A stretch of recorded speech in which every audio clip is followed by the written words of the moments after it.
Moons কুকিংয়ে সবাইকে অনেক অনেক স্বাগত জানিয়ে আমি চলেছি নতুন একটি রেসিপি নিয়ে। আমি আজকে তোমাদের সঙ্গে শেয়ার করব সুজির লাড্ডু রেসিপি, যেটা খেতে খুবই সুন্দর হয় আর বাড়িতে থাকা উপকরণ দিয়ে কিন্তু খুব সহজে বানানো হয়ে যায়।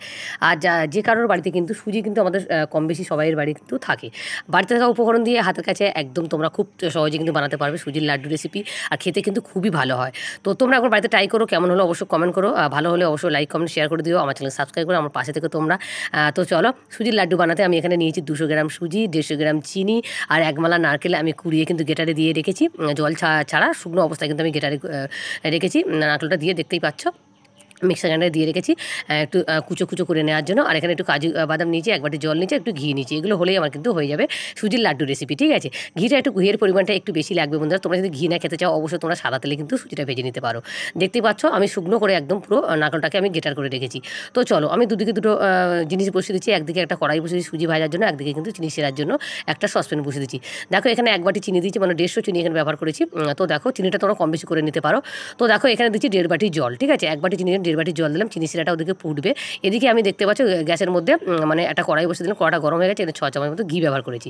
এবার ঘিয়ের মধ্যে দিচ্ছি এখানে কাজু বাদামটা রেখেছিলাম, 10 টাকার কাজু বাদাম আমি ব্যবহার করেছি। তোমরা এখানে ড্রাই ফ্রুট কিন্তু অনেক রকমের পাওয়া যায়, তোমরা দিতে পারো এখানে কাজু কিশমিশ, তারপর পেস্তা, এগুলো কিন্তু দিতে পারো। তো দেখতে পাচ্ছ এবার ওই ঘিয়ের মধ্যে দেখতে পাচ্ছ কাজুটা একটু ভেজে তুলে নিলাম। এবার ঘিয়ের মধ্যে দিয়ে দিলাম সুজিটা। এবার 200 সুজি দেখো এইভাবে কিন্তু মোটামুটি 10 থেকে 12 মিনিট মতো এইভাবে কিন্তু আস্তে আস্তে জাল করে কিন্তু সুজিটাকে ভালো করে মজমজে করে ভেজে নিতে হবে। আর এই সময় কিন্তু গ্যাসের স্পিডটা একটু লো স্পিডে দিতে হবে। তো দেখতে পাচ্ছি এভাবে ভাজা ভাজা করছি। আর দেখো একটু ভাজা ভাজা হয়ে গেলে 5 মিনিট ভাজার পর সুজির মধ্যে দিলাম ওই গিটার করে যে রেখেছি নারকেল কোড়াটা, ওটা কিন্তু আমি দিয়ে দিলাম, ঠিক আছে। একটু মিক্সার গ্রাইন্ডারে দিয়ে কিন্তু নারকেলটাকে একটু ঘুরিয়ে নিলাম আর কি, জল ছাড়া কিন্তু একদম শুকনো অবস্থায় কিন্তু এটাকে করতে হবে নারকেলটা। তো দেখো তোমরা চাইলে বাজারে যে শুকনো যে নারকেল গুঁড়োটা পাওয়া যায় ওটা কিন্তু কিনে ব্যবহার করতে পারো এখানে। তো দেখো এবারে এইভাবে দেখো ভাজা ভাজা করতে করতে এখানে দিচ্ছি কাজু বাদাম ভেজে রাখাটা দিয়ে দিলাম। দিয়ে এর মধ্যে একটুখানি আমি চিনি অ্যাড করবো বন্ধুরা। তো 1 চামচ মতো, মোটামুটি 1-1.5 চামচ মতো চিনি অ্যাড করছি। এটা দিলে কি হবে, মুখে পড়বে মাঝে মাঝে আর খুব ভালো লাগবে কিন্তু। তো দেখতেই পাচ্ছ দেখো একটু করে একদম 1.5 চামচ মতো মিষ্টি কিন্তু ব্যবহার করছি। আর এদিকে দেখো চিনি শিরাটা ফুটছে। চিনি শিরাটা আমার বেশি নয়, মোটামুটি 1 তার হলেই হয়ে যাবে।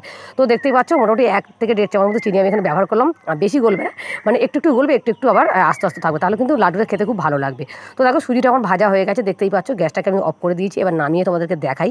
আর চিনি শিরাটা আমার 1 তার হলেই কিন্তু হয়ে যাবে। চিনি শিরাটা কিন্তু বেশি মোটা করলে হবে না, শুধু 1 তার করলেই কিন্তু চিনি শিরাটা হয়ে যাবে। তো দেখো এবার চিনি শিরাটা দিকে চলে যায়। তো দেখতেই পাচ্ছ চিনি শিরাটা তোমাদের দেখাই। দেখো এদিকে সুজিটা আমি ভেজে কিন্তু নামিয়ে নিয়েছি, দেখতেই পাচ্ছ। এটা কিন্তু খুব মুখরোচক, খুবই টেস্টি হয়। এটা তোমরা বাড়িতে একবার ট্রাই করো, আর কেমন হলো অবশ্যই কিন্তু কমেন্ট করো। তো দেখো চিনি শিরাটা তোমাদের দেখাই, দেখতে পাচ্ছ একদম 1 তার হয়ে গেছে আমার, দেখতেই পাচ্ছ। শুধু 1 তার হলেই কিন্তু হয়ে যাবে, বেশি গাঢ় করলে কিন্তু হবে না। 1 তার আমার হয়ে গেছে, দেখতেই পাচ্ছ। আমি এবারে গ্যাসটাকে অফ করে দেবো, দিয়ে কিন্তু সুজিটাকে আর চিনি শিরাটাকে একটু ঠান্ডা হতে দেবো। বেশি ঠান্ডা হলে আবার হয় না, যেহেতু লাড্ডু, তাই একটু গরম থাকা অবস্থায় হাতে সইবে সেরকম অবস্থায় কিন্তু তোমাদের মেখে কিন্তু লাড্ডুটাকে মানে মুড মেরে নিতে হবে, ঠিক আছে। লাড্ডুগুলো পাকিয়ে নিতে হবে। তো চলো এবার গ্যাসটাকে অফ করে দিলাম, দিয়ে একটুখানি মোটামুটি আমি 1 মিনিট মতো একটু অপেক্ষা করবো একটু ঠান্ডা হওয়ার জন্য। দেখতে পাচ্ছি চিনি শিরাটা কিন্তু এরকম হবে, দেখতেই পাচ্ছ একদম মোটা টাইপের হয়ে গেছে, দেখতেই পাচ্ছ তোমরা। তো চলো এবার একটু ঠান্ডা হলে তোমাদের দেখাই। দেখো 1 মিনিট হয়ে গেছে, একটু মোটামুটি ঠান্ডা হয়ে গেছে, একটুখানি হাত দেওয়ার মতো ঠান্ডা হয়ে গেছে। তো দেখতেই পাচ্ছ সুজিটা একদম ঝুরঝুরে আর মচমচে হয়ে গেছে। তো চলো এর মধ্যে একটুখানি দেখো দিয়ে দিচ্ছি। আর আমি তো একা ভিডিও করি, তোমরা সবাই জানো। আজকে একটু আমার মেয়ে একটু ভিডিওটা করে দিচ্ছে, মানে লাড্ডুটা করার সময়। তো দেখতে পাচ্ছ এখানে এবার চিনি শিরা অল্প অল্প করে দিয়ে কিন্তু এটা ভালো করে মেখে নিতে হবে। তো দেখতেই পাচ্ছ এভাবে অল্প অল্প করে দিতে হবে, একসঙ্গে নয়, অল্প অল্প করে দিতে হবে। আর চিনি শিরাটা সবই লেগে গিয়েছিল কিন্তু। তো দেখো মিষ্টিটা তোমরা যে যেমন খাও সে তেমন দিয়ে দেবে। তো দেখতেই পাচ্ছ আমরা একটু মিষ্টিটা বেশি খাই, তাই জন্য মিষ্টিটা একটু বেশি ব্যবহার করেছি এখানে। 150 সুজির 200 সুজির জন্য 150 চিনি আমি ব্যবহার করেছি, সরি বন্ধুরা। তো দেখো এবারে এইভাবে দিয়ে কিন্তু চিনি শিরাটা দিয়ে এইভাবে কিন্তু মুড মেরে মেরে কিন্তু লাড্ডুটাকে বানিয়ে নিতে হবে। সত্যি বলতে বন্ধুরা এই লাড্ডুটা খেতে কিন্তু খুবই টেস্টি হয়, তোমরা বাড়িতে একবার ট্রাই করো। দেখো এইভাবে কিন্তু বাচ্চাদেরও কিন্তু এইভাবে লাড্ডু বানিয়ে দিলে খুব পছন্দ করবে। আর ভালো করে কিন্তু চেপে চেপে কিন্তু লাড্ডুটা বানাতে হবে। তো দেখতেই পাচ্ছ আমি কীভাবে হাত দিয়ে চেপে চেপে বানাচ্ছি, 1 হাত দিয়ে কিন্তু যথেষ্ট কিন্তু লাড্ডুটা করার জন্য। তো দেখো এইভাবে দেখতেই পাচ্ছ লাড্ডু তো করা তোমাদের দেখাই। তো চলো লাড্ডুগুলো সব বানিয়ে দেখাই। তো দেখতে পাচ্ছ লাস্ট লাড্ডুটা বানাচ্ছি, দেখতেই পাচ্ছ তোমরা। লাড্ডুগুলো খেতে জাস্ট ফাটাফাটি হয়েছিল, আর একটুখানি মানে একটু ঠান্ডা হলে কিন্তু লাড্ডুগুলো খুবই শক্ত হয়ে যাবে। তো দেখতেই পাচ্ছ দেখো লাড্ডুগুলো সব আমার রেডি হয়ে গেছে। আর লাড্ডুগুলো দেখতে কতটা সুন্দর লাগছে তোমরা একবার দেখো, জাস্ট ফাটাফাটি লাগছে। দেখো কি সুন্দর লাগছে লাড্ডুগুলো দেখতেই, দেখো। তো এইবার আমার মেয়েকে ডেকে, দেখতে হচ্ছে সব চিনি শিরাটা কিন্তু আমার লেগে গিয়েছিলো। তো এইবার আমার মেয়েকে ডেকে নেবো খাওয়ার জন্য, আর আমার নাতনিকে ডেকে নেবো খাওয়ার জন্য। তো ওরা খেয়ে বলবে, ফিডব্যাক দেবে যে কেমন হয়েছে, ঠিক আছে। সত্যি কথা বন্ধুরা খেতে দারুণ হয়েছিল, খেতে খুবই সুন্দর হয়েছিল। যেহেতু আমি মানে নিজে বানিয়েছি বলে নয় বন্ধুরা, খেতে কিন্তু খুবই সত্যি কথা বন্ধুরা টেস্টি হয়েছিল। তোমরা প্লিজ বাড়িতে একবার ট্রাই করো সুজির লাড্ডু রেসিপি। কেমন হলো অবশ্যই কমেন্ট করো। বাড়িতে থাকা উপকরণ দিয়ে কিন্তু আমি বানালাম, ঠিক আছে। তো দেখতেই পাচ্ছ। তো চলো এবার আমার মেয়েকে আর আমার নাতনিকে দেবো, ওরা খেয়ে ফিডব্যাক দেবে যে কেমন হয়েছে। আর তোমরা শুধু একবার দেখো যে সুজির লাড্ডু দেখতে কতটা সুন্দর লাগছে, দেখো কি সুন্দর লাগছে দেখতে, একবার তোমরা দেখো।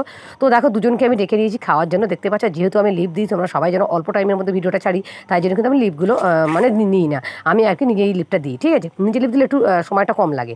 তো যেহেতু তোমরা আমার রেসিপিগুলো দেখতে চাও না, তো সেই জন্য এরকম কম সময়ের মধ্যে অনেক অনেক অনেক রেসিপি কিন্তু আমার চ্যানেলে দেওয়া আছে, তোমরা চাইলে কিন্তু দেখে নিতে পারো।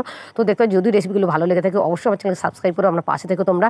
তো দেখতেই পাচ্ছ খাচ্ছে আমার নেড়ু, আর কদিন আগেই তো আমার মেয়ে নেড়া করে দিয়েছি, তোমরা সবাই যেন 12 বছরের মেয়েকে নেড়া করেছি।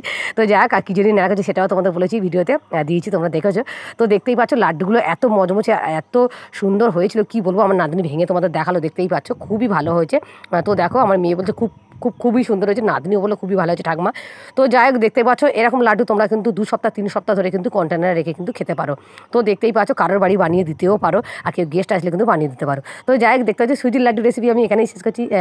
লাড্ডুটা যদি ভালো লেগে থাকে, সুজির লাড্ডু রেসিপিটা, অবশ্যই আমাকে সাপোর্ট করো, আমাকে পাশে থাকো, আর আমার চ্যানেলটাকে সাবস্ক্রাইব করো। তো চলো এইভাবে আমি কন্টেনারে রেখে দিচ্ছি, যখন ইচ্ছে করবো তখন কিন্তু আমরা খাবো, ঠিক আছে। খেতে জাস্ট ফাটাফাটি হয়েছিল। তো চলো আজকের রেসিপি আমি এই পর্যন্ত রাখছি, ফিরে আছি অন্য কোনো রেসিপিতে, অন্য কোনো ভিডিও নিয়ে।